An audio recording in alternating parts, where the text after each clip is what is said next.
Welcome, everyone. My name is Jennifer Dayton, and I am the VP of Advocacy for the Greenwich League.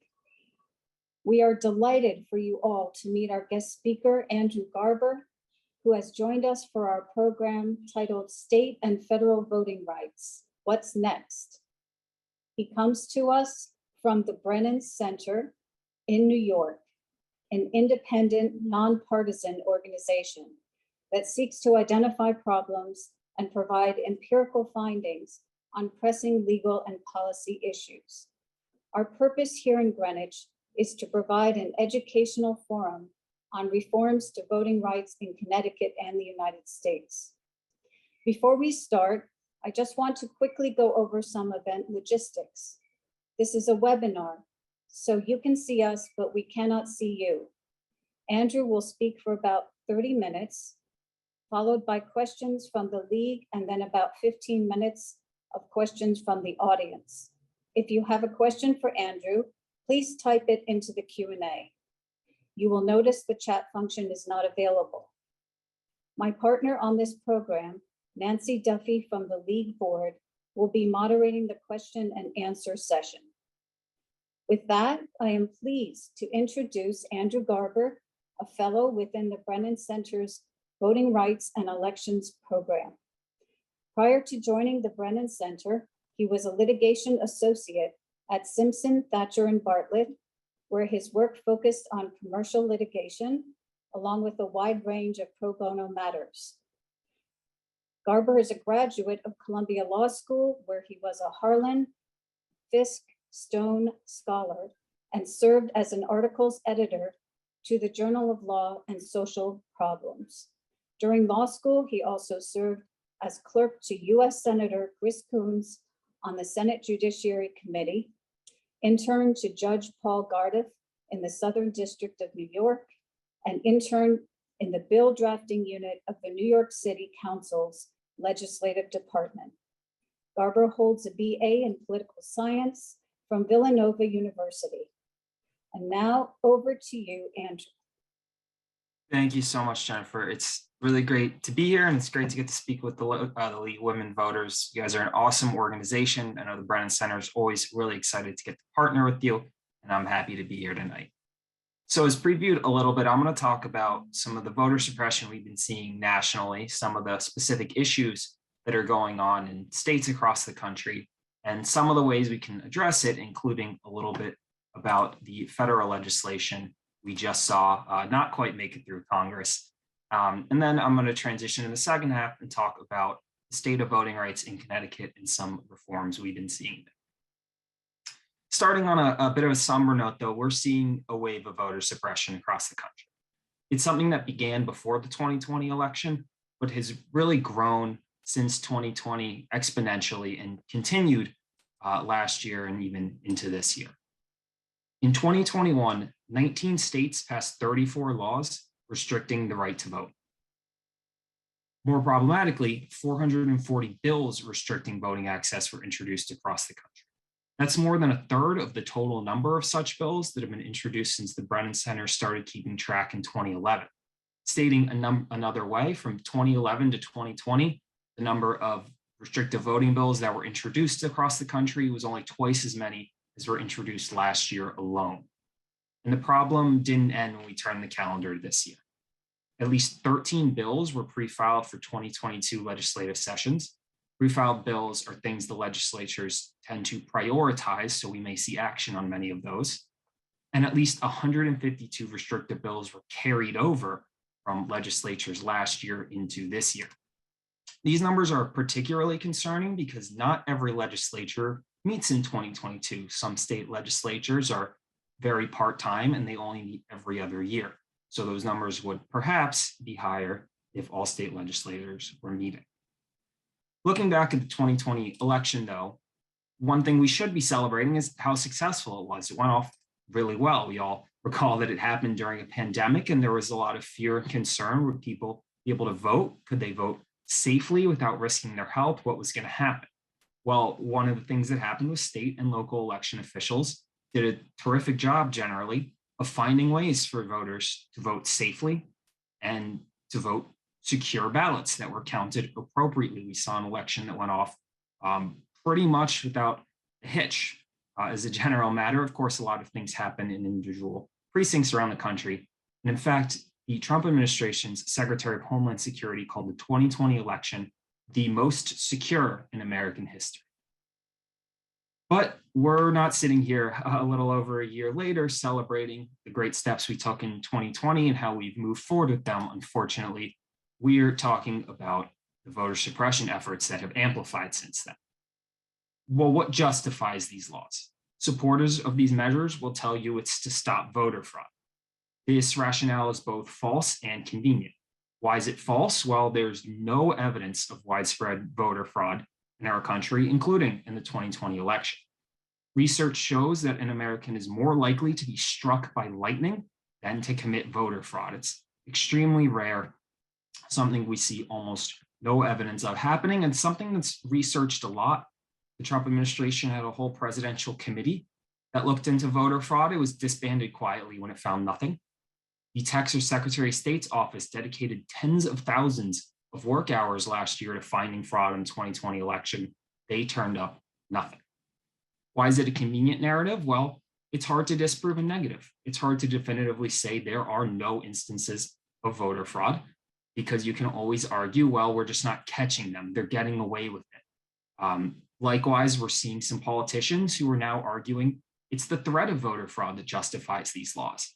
Well, why are constituents concerned about voter fraud? Because those same politicians are yelling that it's a problem. You can see it's a vicious cycle. Yell that there's a problem, scare people, say the fear is the reason we need to enact these suppressive laws. The real reason, on the other hand, seems to be that there's segments of power in this country that don't like the way the country is changing. And as it gets more diverse, they think they are better off holding on to power by suppressing the vote rather than growing with the changes in our country. And the evidence we have on voting and voting laws tends to bear this out. What they call election integrity bills consistently target methods of voting used successfully by minorities. And there's often a pretty quick line between minority turnout increasing and suppressive measures coming in. You'll hear some people argue this is nothing like Jim Crow, and of course others will argue this is just the new Jim Crow. Well, it's true that these measures aren't things like poll taxes or literacy tests, or going back a little further, all-white primaries. But what's also true is that people looking to suppress the vote are getting more crafty, and they're getting more targeted and nuanced in how they do it. So I'd like to walk through a few of the ways in which we're seeing it happen more and more. The first is through restricting access to mail ballots. Mail balloting is essential to people who have trouble getting to the polls on election day. I don't know about everyone in the audience. I'm lucky that I have a job where if I need to leave for an hour to go vote or go to the dentist or something, it's generally no problem. I send an email to my team. But that's not the case for a lot of people. They need to be physically there to do what they're doing at all times. They work an hourly job and they don't get paid if they leave, or their boss might threaten to fire them if they can't make a shift. Likewise, some people might have difficulties with transportation and getting to the polls. They might have to walk a long way to a bus and transfer to another bus. These are serious challenges along with childcare or other family care. You can't always decide when you can get a break from taking care of kids or other family members who need help. Mail balloting helps alleviate those problems. Before 2020, demographically, it didn't look like mail balloting was used much more often by one racial group than another.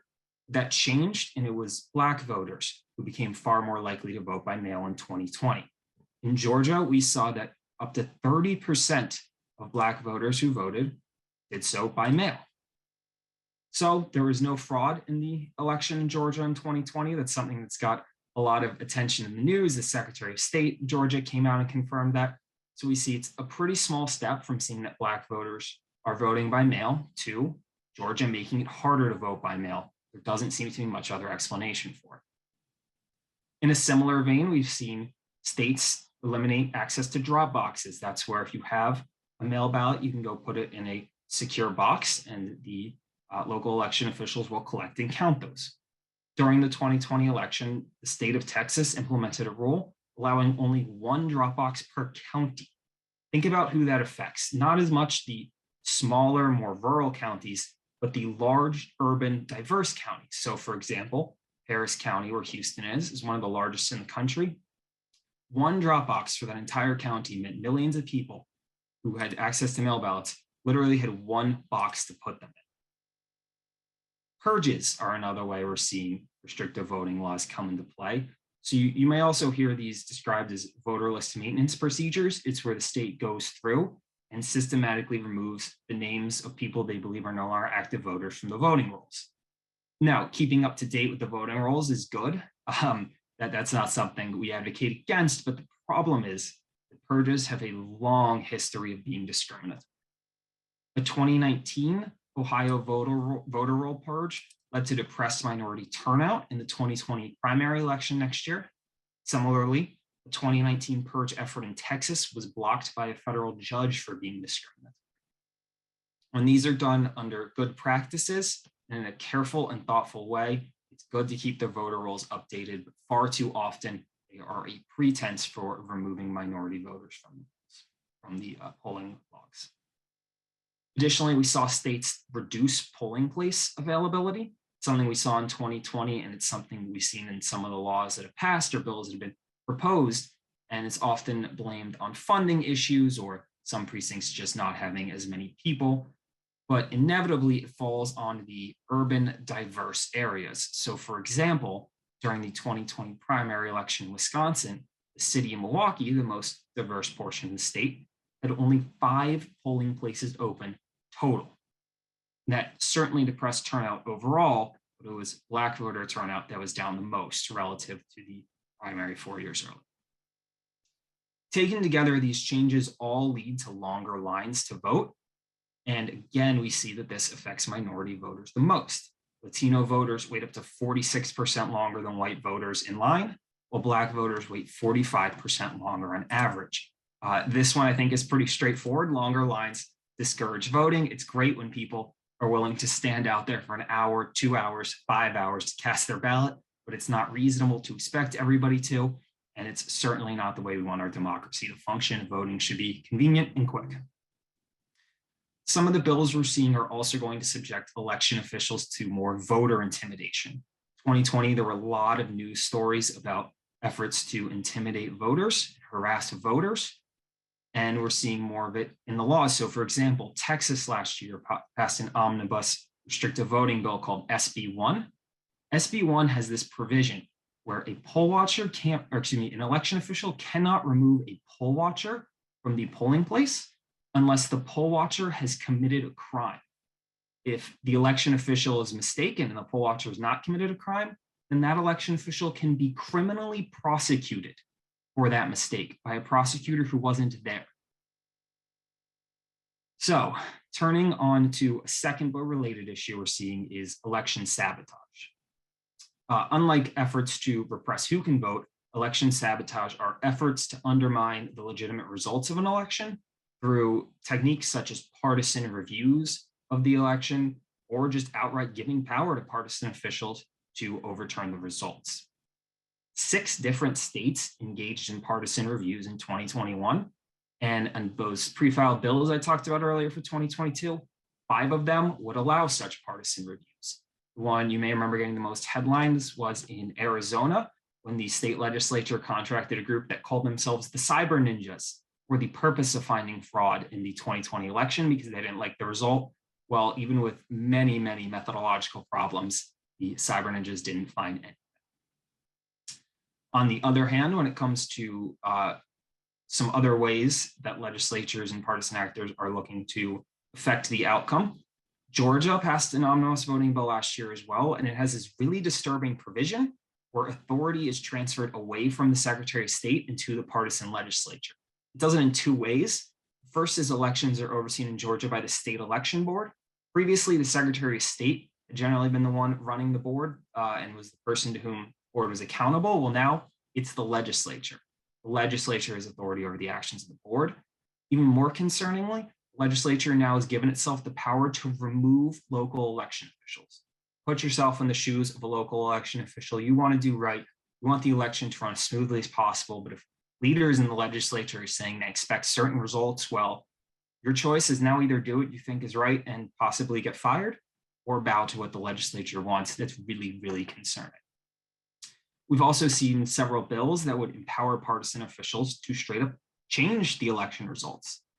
Texas's law had a provision, and it's important to note this provision did not pass. It did not make it into the final bill, but it was called overturning elections. And it would have allowed local judges to throw out election results if there were enough supposedly illegal votes to change the outcome without any requirement that the plaintiff in the lawsuit actually prove there were enough illegal votes that it changed the outcome of the election. But I talk a little bit later about important things you can do, and advocating loudly and publicly matters. The minority party in the Texas House of Representatives fled the state to deny the majority party a quorum. It caused the bill to be delayed several months before it passed. During that time, there was a lot of backlash against the law, and this was a provision that got a lot of attention. And when the Texas legislature was able to reconvene, this was a provision they took out. Those efforts obviously couldn't stop a lot of other bad things in that bill from becoming law, but this was one they were able to get rid of. I want to pause there for a moment to say that we're obviously in favor of doing things to make elections safer, smoother, and more secure. And there's some concrete steps we can take to do those things, and also to make sure everyone can vote. So what could we actually be doing to make elections more secure? Well, the first thing is we can pass legislation to help protect the election officials I've talked about. A Brennan Center report last year found that 1 out of every 3 election officials reported feeling unsafe in their jobs. And 1 out of every 5 said their lives or the lives of a family member had been threatened because of their work. Election officials make elections work. It's not just setting up tables. They're the ones counting ballots. They're the ones implementing the laws. If a storm hits, they're the ones figuring out how to make sure people can vote. In spite of these concerns, they need to be protected. We need the best people feeling safe, confident, and happy in doing those jobs. We can update cybersecurity systems. These are run at the state level. They're often out of date. We can expand the use of paper voting records. Those provide an important check if there are technical concerns or if somebody challenges the authenticity of the outcome. We can conduct regular, transparent, risk-limiting audits that are done by nonpartisan actors. Risk-limiting audit is just a term that refers to audits being run in a certain way with certain practices to make sure all votes are counted accurately and the results reflect the will of the voters. Something else we could be doing is implementing online voter registration everywhere. You may have seen some stories for the last couple of weeks down in Texas. They don't have online voter registration. And they're now saying supply chain issues are preventing them from printing enough paper forms for everyone to be able to vote. And I see Jennifer's back on screen, so I will pause there for the moment. Thank you. We need to segue from the national scene to something more close to home. So in contrast to some US states, Connecticut voters actually have the opportunity for expansive voting rights because we are, although the most restrictive state in terms of our constitution, there will be a referendum on the ballot this November, and it's very important that all of our voters know about it. So I'd like to segue now to Connecticut. Over to you, Andrew. Thank you so much. So on the Connecticut scene, I'm actually going to start talking about Connecticut by framing it in comparison to a few other states. So you might have heard recently with the conversation around the federal bills going on that we shouldn't be focused on some of the states I've talked about tonight, like Georgia and Texas and Arizona. We should be focused on states like Delaware and New York because they're worse than those other states. They don't, for example, have no excuse mail balloting, or they might have long deadlines for registration before the election. As a voting rights advocate, I'm going to criticize any state that makes it hard to vote and credit any state that makes it easy to vote. So when Georgia made mail balloting more accessible during the 2020 election, they deserve credit for that. Delaware and New York likewise should be criticized for some of their features. And in fact, in 2018, one of my colleagues wrote an article saying New York had the worst voting system in the country. We will do it when it's warranted. But a really key point here is that some states are improving their voting laws and others are making it worse. I talked about the states that are making it worse, but Delaware and New York are examples of states that are improving. They're trying to implement things like same-day registration, no excuse mail balloting. They're trying to expand early voting, and that deserves credit, but it doesn't mean those states are immune from criticism as they get there. Connecticut then is a state I would say similar to those like Delaware and New York. They As Denver previewed, have some out-of-date policies still. They've been hard to change, but the momentum in the state has been to change them and to make the laws more modern and expand voting rights. In 2013, Connecticut enacted Election Day registration, also known as same-day registration, that allows people to register and vote at the same place on election day. It's different from a polling place, but voters are able to do that. In 2014, Connecticut launched online voter registration. And in 2016, Connecticut launched electronic voter registration, which is where customers of the DMV are asked if they want to register to vote. They say yes, they fill out the form there, and it's the DMV that's responsible for transmitting that registration. Connecticut also took positive steps during the pandemic. In 2020, they mailed every voter an absentee ballot application. And in 2021, they continued to make absentee ballot applications available to all voters, although they were no longer affirmatively mailing them out. They also put at least one and often more drop box in every town. That's in stark contrast to Texas, which allowed one in every county. And importantly, Connecticut wants to make those drop boxes permanent moving forward. That's just more ways for people to cast ballots. They're safe, they're secure. Another way people can avoid long lines, avoid health risks, vote when it's convenient for them. Connecticut also took a great step forward last year when they re-enfranchised formerly incarcerated people. Previously, the law had had this strange nuance where people on probation, but not people on parole, could vote. This was confusing. It impacted communities of color the most, and it deterred people who were otherwise eligible from voting. You don't want to make a mistake. Voting when you're not allowed to in every state is crime, certainly not something you would risk. Additionally, Connecticut was the only state still making this parole probation distinction. And so it took until last year in a special session in June 2021 for the state to pass what's called SB 1202. The Brennan Center was really excited about this because they played a role along with the coalition of many Connecticut-based groups to secure the bill's passage and to restore the vote to thousands of people who were living and working in Connecticut's communities. That means everyone you live and work with alongside you can now vote and participate in the community and in their democracy in all the other ways they've been able to. Connecticut had been the only state in New England that had barred non-incarcerated people from voting, and it was the 21st state to allow all citizens living in the community to vote. And I want to take a second to applaud all those achievements. 10 years ago in Connecticut, you couldn't register to vote on election day. You couldn't register to vote online. And if you were on parole, you couldn't vote, but you could if you were on probation. The question then is where else Connecticut can improve, and there are a few areas. The first is in mail ballot. It remains state law in Connecticut that you can only vote absentee if you're one of 5 reasons, such as active military, if you know you'll be out of town on election day, you have an illness that prevents you from appearing, religious beliefs prevent you from appearing, or if you have a physical disability that prevents you from appearing. That's a lot of people who don't have the option of voting by mail. I've talked about the virtues of mail voting already, so I'll mention again, it cuts down lines, and it also allows people time to receive and look at a ballot and research the candidates and issues they're voting on and not be surprised when they show up in person and try to parse through. Another step Connecticut could take is allow early voting. 39 states and DC currently allow early voting, and as I've said, it has similar benefits to mail voting, whether it's shortening lines, helping people who can't choose when to take time off work or when to take time off family care. If they need to vote potentially at night or a weekend, those are opportunities for them. And as Jennifer previewed, there's good news on that front because early voting is on the ballot this year in Connecticut. So the Connecticut Constitution currently prohibits early voting, which is why it's going to take a bit of a process to change it. And there's 2 paths to a constitutional amendment in Connecticut, but both require a public referendum.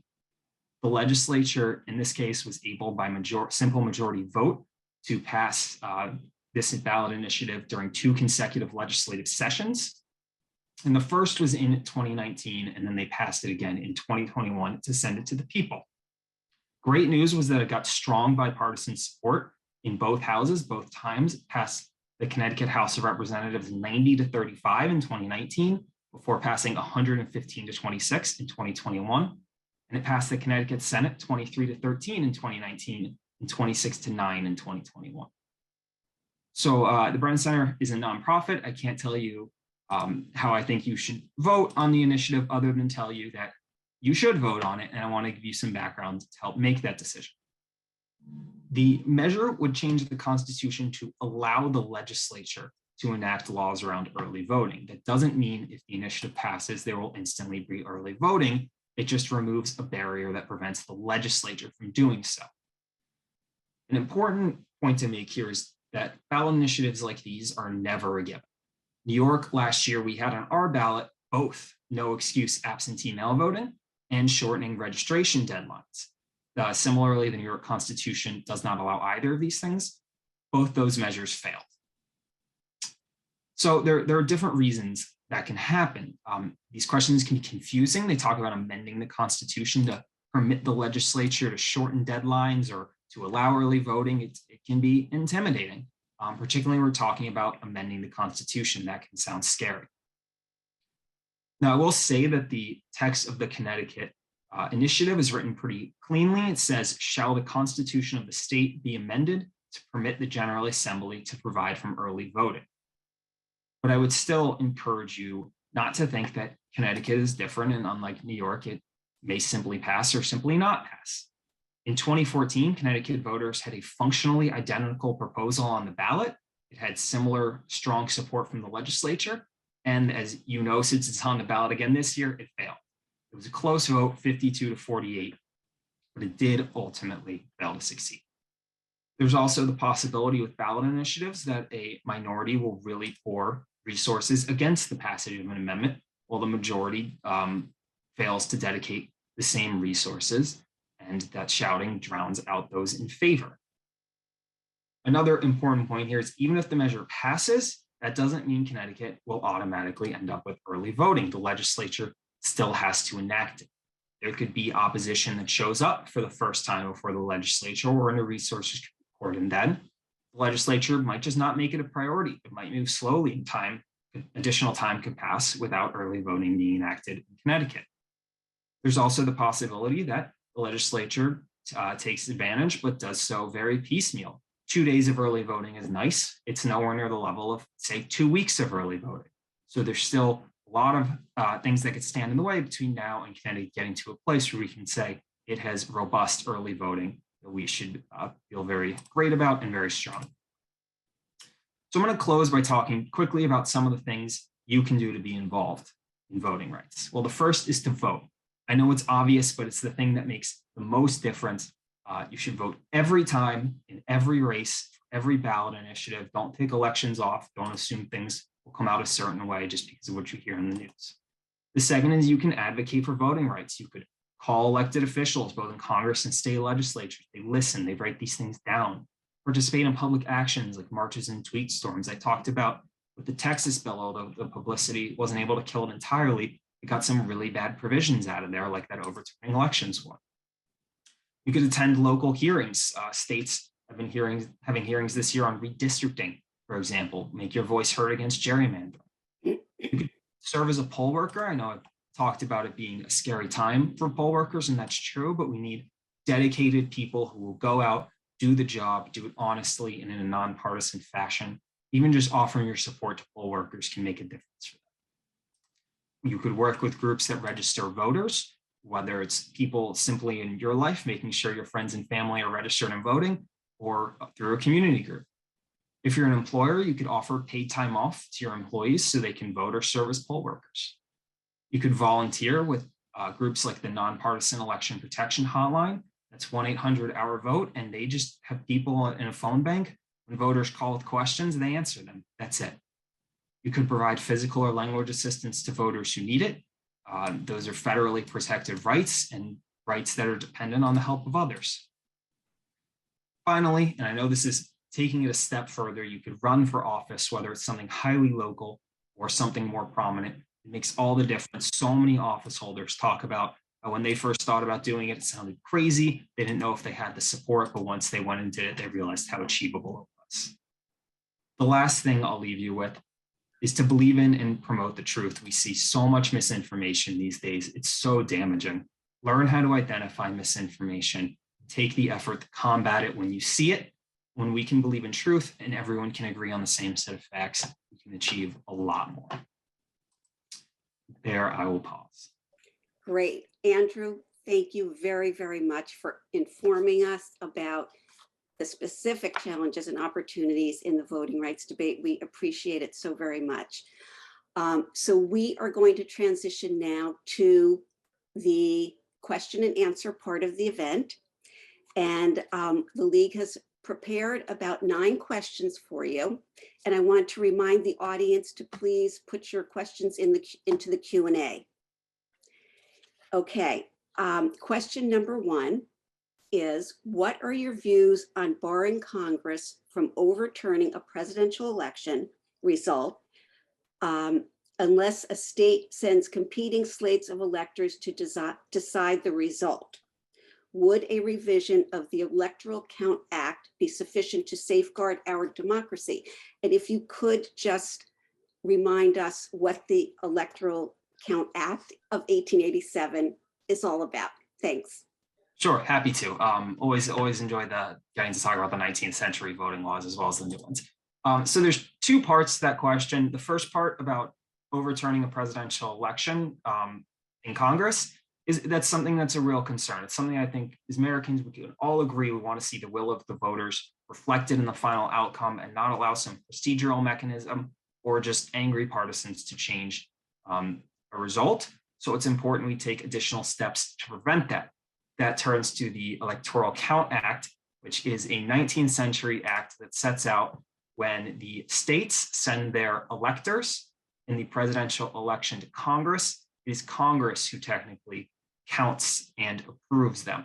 It's generally a ceremonial process, and shortly after the Civil War, there were some issues. But really for about 150 years, there was no problem until we saw in 2020, there were efforts to use the Electoral Count Act in Congress to overturn the will of the voters in certain states.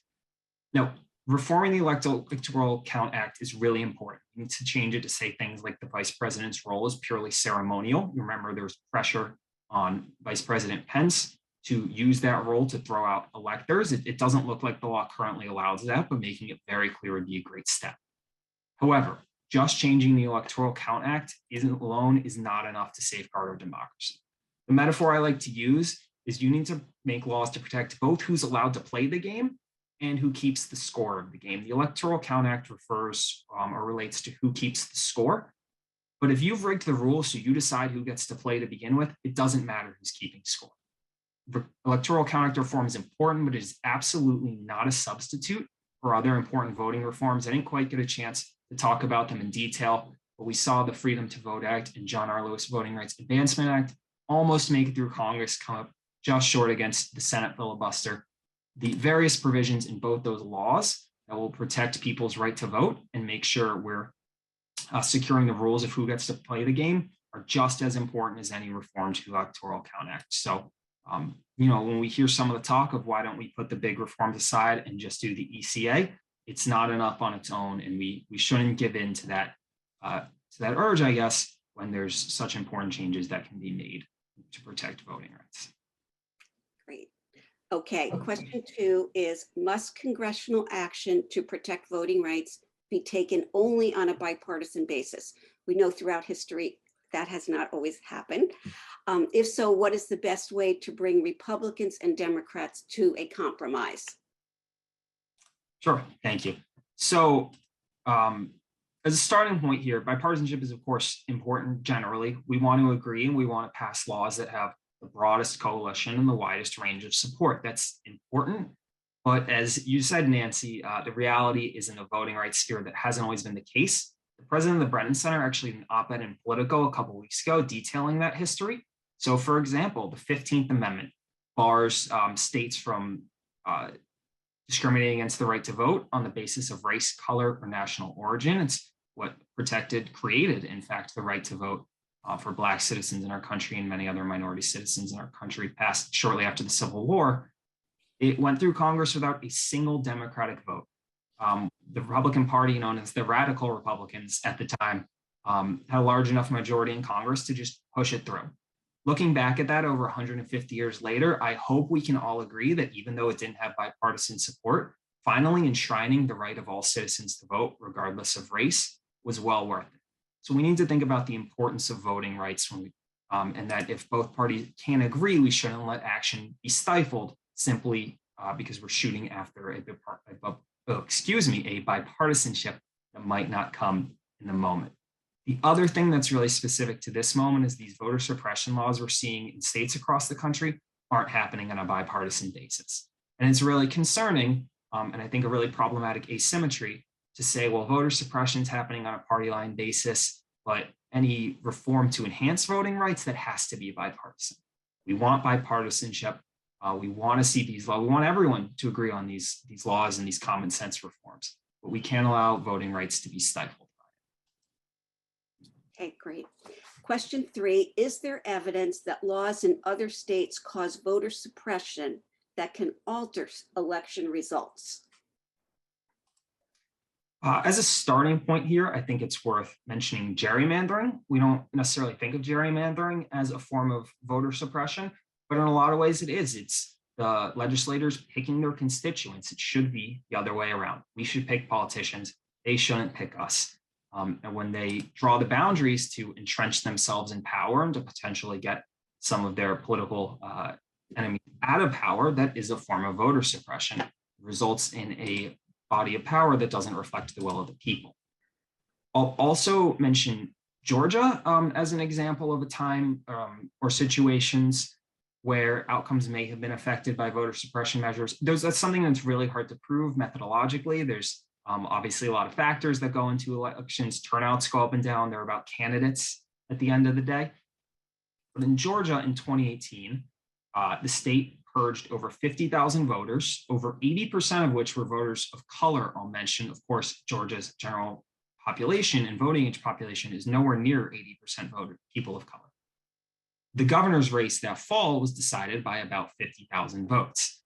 Obviously, we can't say one directly impacted the number, but when you see the numbers are that close, you realize how close these things can be.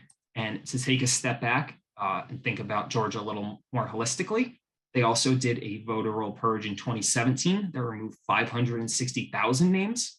They did another one in 2019 that removed another 313,000 names. They then had a presidential election in 2020 that came down to about 11,000 votes. Was the outcome changed?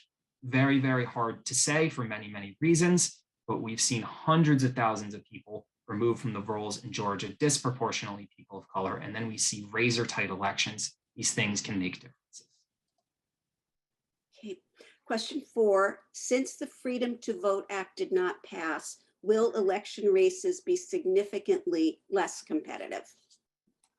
Another good question. A colleague of mine is an expert on redistricting. Michael Lee had an op-ed about this a few weeks ago, and he makes a really great point, which is that with redistricting, especially in the political atmosphere we have today, we really focus on Democrats versus Republicans. Who's winning? Which party is control of more states to get more seats? And that's a real and serious concern, but that does not tell the whole story. Even if in the end, gerrymandering doesn't affect the balance of power in Congress or in a state legislature, it has serious effects. One of the key strategies we see by politicians is called cracking and packing, where they make some very, very safe districts, and they basically say, we'll let the minority party have these couple districts, but they'll win so easily that we'll get more districts by creating ones that are a little closer, but still comfortable for us. What that means is communities of color are often packed into districts where their power could be more evenly dispersed throughout the state and more reflect the ways in which they live. Instead, they're all grouped together. And it also fosters less competitive districts, which goes to the heart of what you were asking. We get more and more officials pushing further to the right or further to the left when they realize that if I win my primary, the general election will be a relative breeze, pushes people to the extremes. It disincentivizes compromises.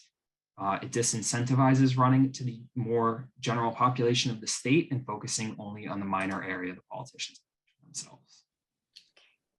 Okay, question 5, and you referenced this a little bit in your talk. Under what circumstances should state election officials be required to perform post-election audits? Under all circumstances. Risk limiting audits, as I mentioned, are really important to take a look back at the election to make sure it ran the way it's supposed to, that there were no irregularities, that the final count was the count that reflects what actually was cast by voters.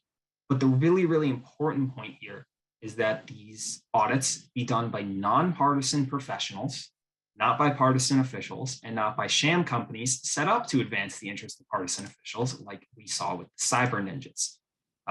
Risk limiting audits aren't the most enthralling part of voting rights. That they go through specific steps that need to be taken in these audits, but it's important that they happen regularly. It's important that they happen by these nonpartisan officials. States, every state does election audits. This isn't something new. The fact that they've been made partisan is, relatively speaking, something new.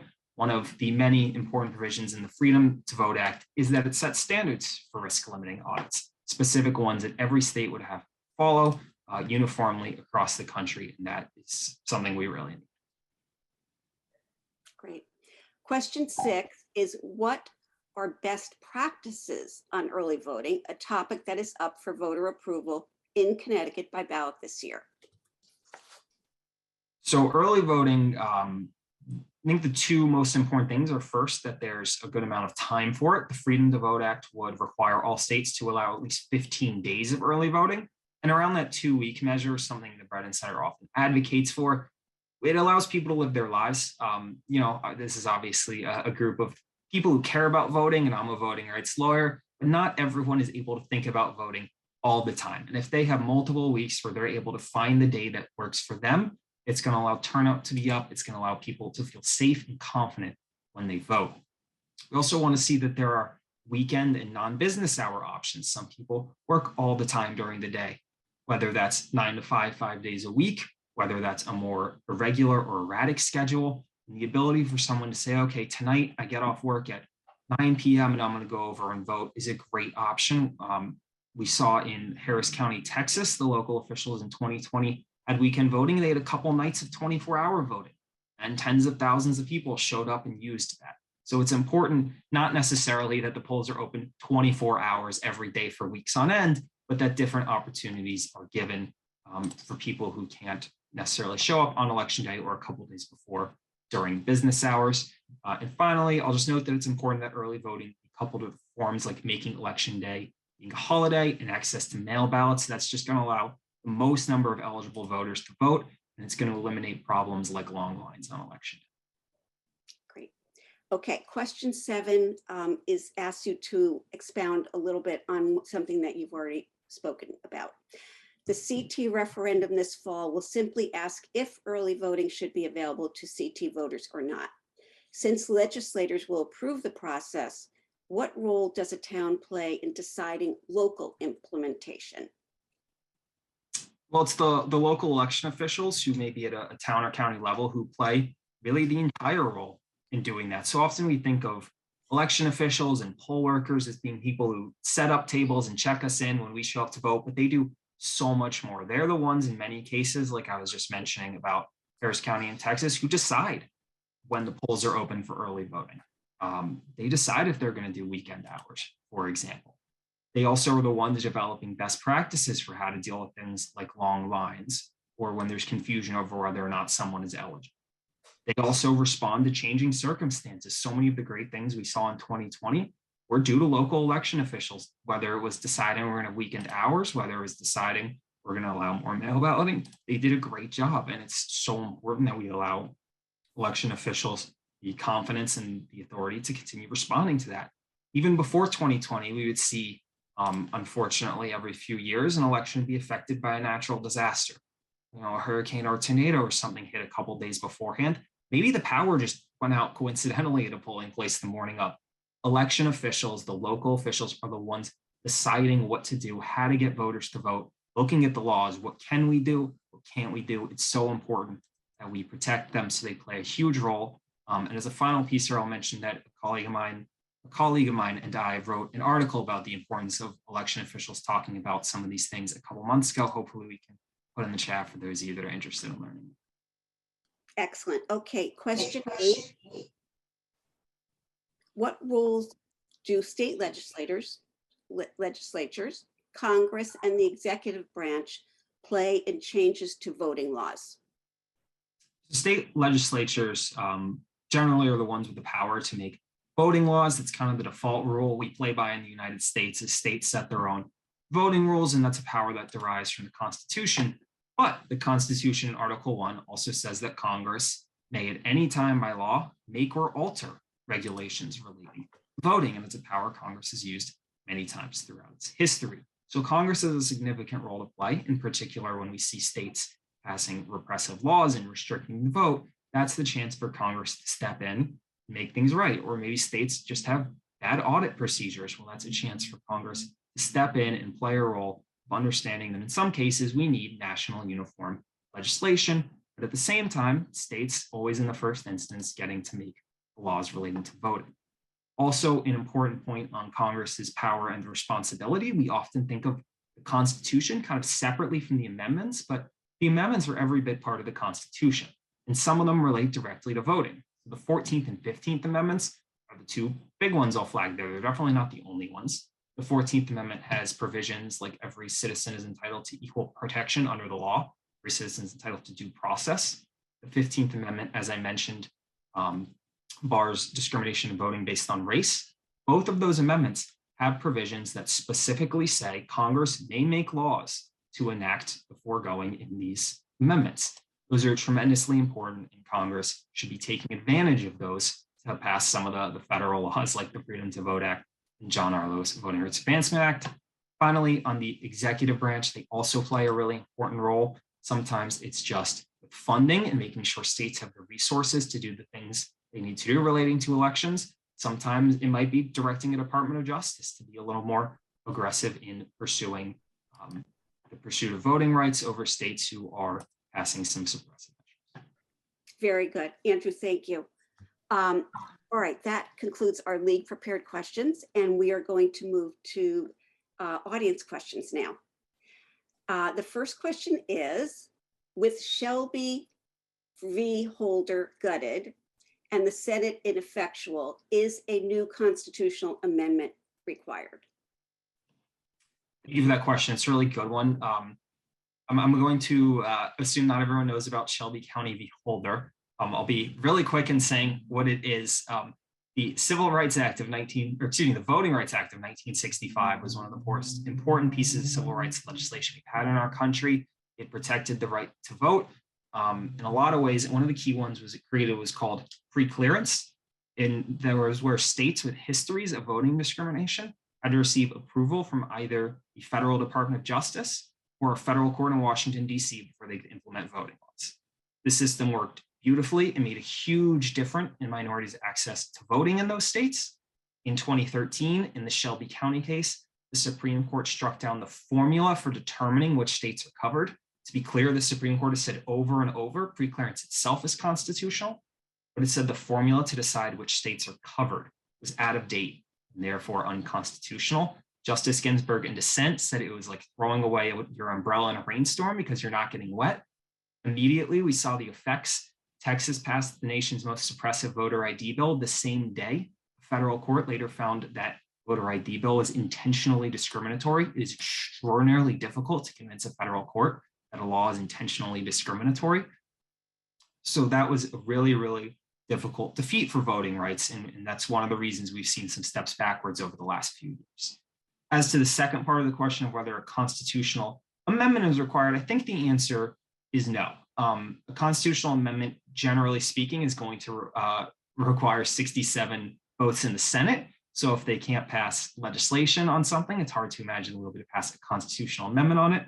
Specifically, as to the Freedom to Vote Act and the Voting Rights Advancement Act, I mentioned the Freedom to Vote Act. That congressional authority is in the Constitution already in Article 1, and then amendments like the 14th and 15th. And the Voting Rights Advancement Act similarly would come from those same sources.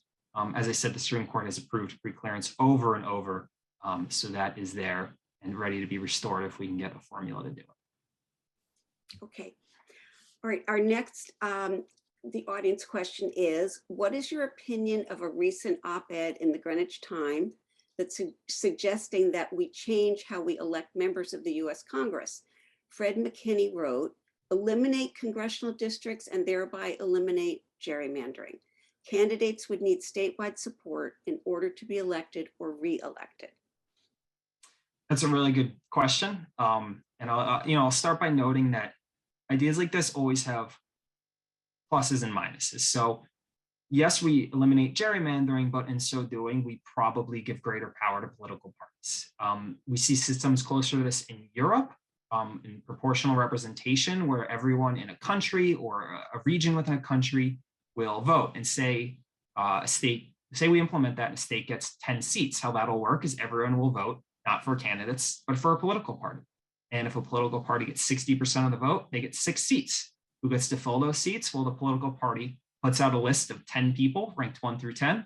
And in this case, the first 6 get chosen to go to the legislature.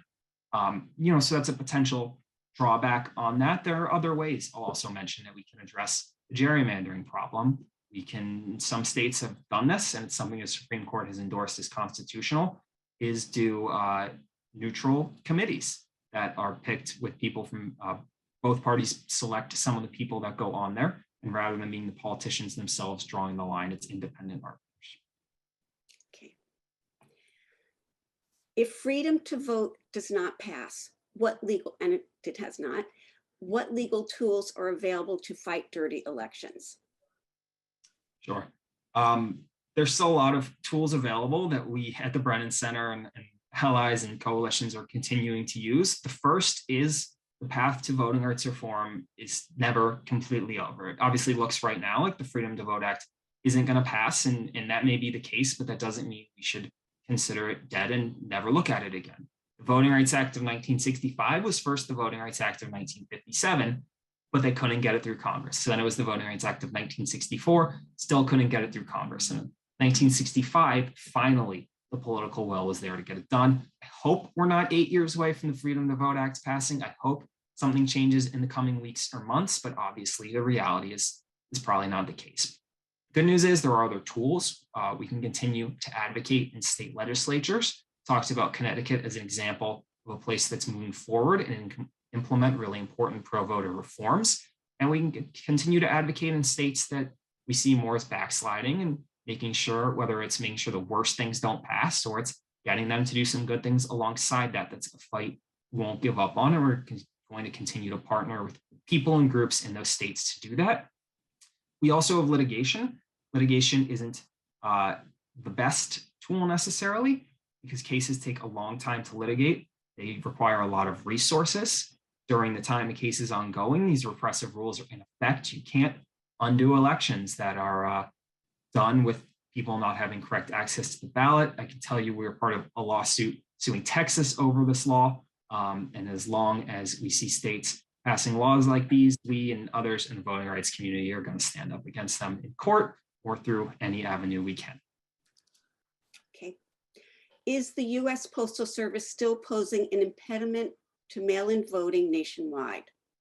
Does mail-in voting provide a viable alternative to drop boxes? Sure. So I'm going to start by noting that I think it's something we just don't have to see as an alternative. We can have mail-in voting and absentee ballots that are returned both through the mail and in drop boxes. As long as something is secure and convenient, it's something that we should advocate for, and both returning ballots through the Postal Service and through drop boxes are things we've seen have success, and we should push for more.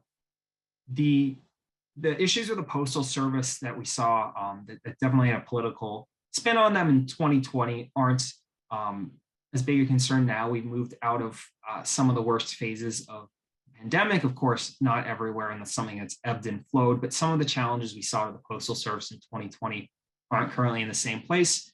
We want to see the Postal Service properly funded. It's an independent agency that faces a lot of challenges others don't. But I right now, and if you cast a mail-in ballot, cast it with plenty of time. States generally have resources. You can look online to see if it's been received, to see if it's been counted. Use those, call in and ask questions if they haven't. Okay. Can you give an elevator pitch for or against ranked choice voting? As a general matter, does evidence suggest that ranked choice voting increases or decreases likelihood that we will have more moderate candidates? So I'm not I haven't seen research suggesting that ranked choice voting has an impact on how moderate or I guess how extreme candidates who results from those races are. So I can't answer that directly. As for or against ranked choice voting, I won't necessarily give a pitch saying whether I think we should or shouldn't have it, but I'll note that there are a lot of benefits. It's a different way to allow people to cast their vote for not one of the major two candidates that we often see in a lot of elections put forward, right? It prevents us, even in a primary. New York City first implemented it last year for the mayoral election and a couple others. And in the primary, it was a way for people to be able to, in the first instance, vote their conscience. And then, realistically, if it was only going to come down to a couple people, that second, you can rank that person second or third. It's another way for citizens to be involved. It also helps with issues like, do we need a majority? In a lot of states, if a majority isn't achieved in a certain race, they do a runoff. Those are expensive. People get tired of having to vote over and over, understandably. Ranked choice voting helps alleviate some of those concerns. 6+ states have all mail-in voting. Why wouldn't this be considered in Connecticut? It would save money on buying, storing machines, opening schools, getting security, maintenance works, volunteers, etc. Sure. So I don't know any reason why it wouldn't be considered in Connecticut. I've encouraged everyone tonight to advocate for the types of reforms you care about through all sorts of different ways. If this is a reform you're interested in, call your state legislator, call your state senator, tell them you want to see this, advocate for it, speak about it on social media. Mail ballots are great for the reasons you said and the reasons I've said earlier. So yes, there should be more access to mail ballots. And as you've noted, some states well in advance of 2020 did all mail balloting system. No evidence of fraud or other concern in those states. Okay. The last thing Mr. Garber said before questions was that we should rely on facts and the truth. Those enacting all these repressive voting laws do so, as he said, without any actual evidence of voter fraud anywhere. How do we come to consensus or have reasoned debate with those who choose to believe conspiracy theories other than facts? Sure. Obviously, a lot in that question. And I think the important thing is, first of all, to continue relying on facts. When you see misinformation, make an effort to correct it. Do so respectfully. And the Brennan Center website has so many great resources. The statistic I said, more Americans get struck by lightning than commit voter fraud, is the kind of thing you can learn by reading some of our materials on there. So just continue to stay engaged, continue to advocate for the things you care about. And I don't want to go too much into all the specific ways to combat misinformation and deal with conspiracies, because it's a dense topic and a difficult one, but I recognize the challenges.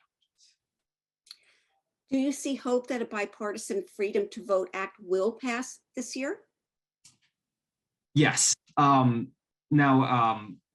It's so difficult to say. Political winds shift and change. I can tell you that we have not given up the fight on that. We think there's a lot of value in continuing to push. And even if it doesn't pass this year, remember that the fight isn't over and a lot of great things have happened. So first of all, the Freedom to Vote Act and the Voting Rights Advancement Act set the baseline for what we're going to look for in the future. When we talk about federal legislation reforms, we talk about things states are going to be doing, we're going to look at those and say those are the current standards, and we need at a minimum the provisions that are in there and the protections that are in there. We haven't come this close in over half a century to passing comprehensive voting rights reform. 2 votes in the way in the Senate from being able to overcome filibuster. In the end, it didn't happen, but there's a lot to be proud of that are close. There's a lot of attention on these issues, and the more attention that stays on the issues, and the more times that the media is forced to respond to it and people are talking about it, the more likely it is it's going to come up again, and the more likely it is it'll be able to pass next time. I don't know if it'll pass this year. Use the word hope. So I'm going to say yes, but the reality is it will be challenging. Jennifer. Well, it's 9 o'clock and we're going to conclude the program. I just want to thank Andrew Garber so much for leading this incredibly valuable and memorable discussion. And thanks to all of you for joining us and asking such great questions. A recording will be on our website to share with others, and I hope that you will join and support the League. Finally, you will get an event survey via email tomorrow morning, and we would be very grateful if you could complete it. We are especially interested in knowing if you would like to do more election reform and democracy sustaining programs here in Greenwich. Ranked choice voting is a topic in our February 22nd event that will be live streamed, so please visit our website to sign up for that. Thank you for attending. Participants will now exit Zoom, and the session will be closed to the public. Good night. Thank you. Thank you, Andrew, very, very Thank much. you, everyone.